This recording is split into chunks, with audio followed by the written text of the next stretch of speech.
Olá a todos, mais uma vez.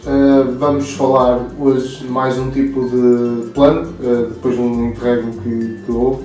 Esta semana, falar de um tipo de plano que nem sempre funciona, mas quando funciona tem resultados bastante interessantes do ponto de vista das possibilidades que dá para contar a história, que é a câmara subjetiva, ou o POV, como as pessoas estão mais habituadas a chamar-lhe numa linguagem mais corrente.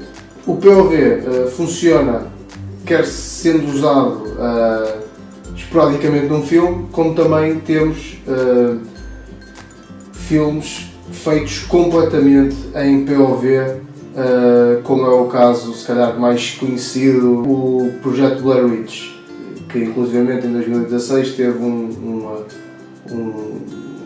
novo filme a surgir. Há também o caso do VHS, há o caso do projeto Cloverfield, há uma série de filmes que são todos eles feitos em POV. Curiosamente, estes três exemplos que eu dei não são filmados com o POV como sendo o olhar de um determinado personagem, que é esse, já agora, o conceito do POV, é quando vemos as coisas pelo olhar de um personagem, mas antes como, digamos que, found footage, que é esse o nome desse tipo de filmes baseados em found footage, ou seja, filmes que são supostamente filmes encontrados ou em cassete, ou seja como for o formato, e aquilo que nós estamos a ver foi aquilo que foi filmado. Ou seja, o POV normalmente é uma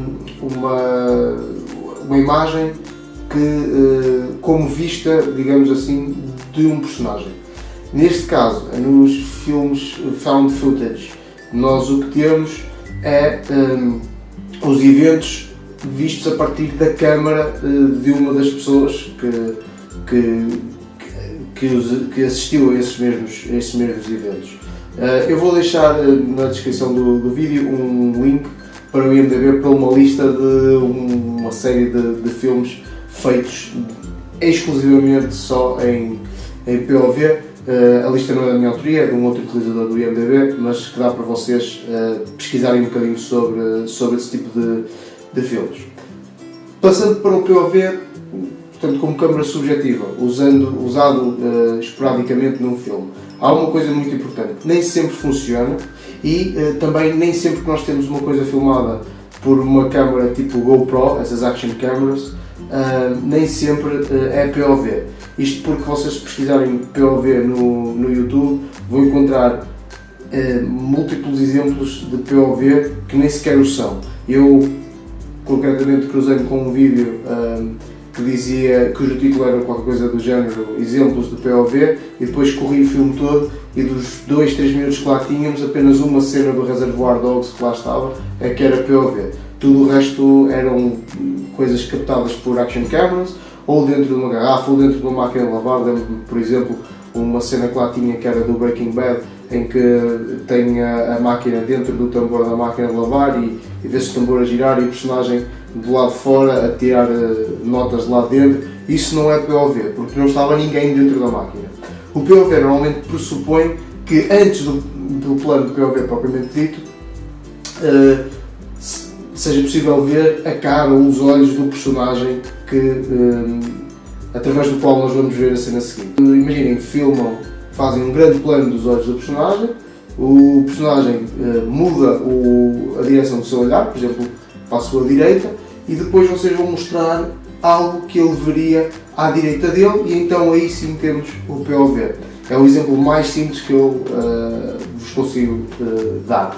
Para exemplo concreto disto que eu estou a dizer, tem um filme do Hitchcock, que é A Janela Indiscreta. Em inglês o nome é Rear Window, que passa a mostrar aqui os exemplos.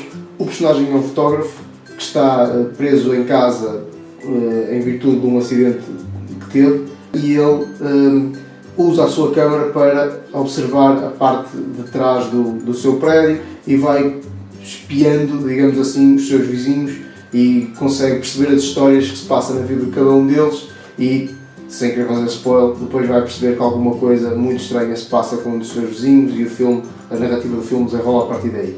Mas ver este filme é um autêntico manual para o POV que eu aconselho que vejam se tiverem curiosidade para perceber como é que podem fazer o POV de forma correta.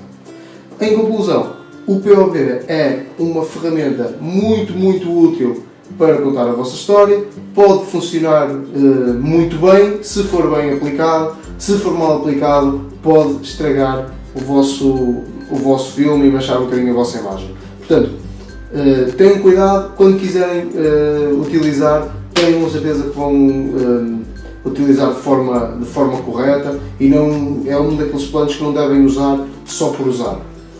Até à próxima, espero que tenham gostado, não deixem de subscrever o canal, não deixem de colocar um gosto e vemo-nos aí no futuro com mais ideias e mais dicas para os vossos filmes.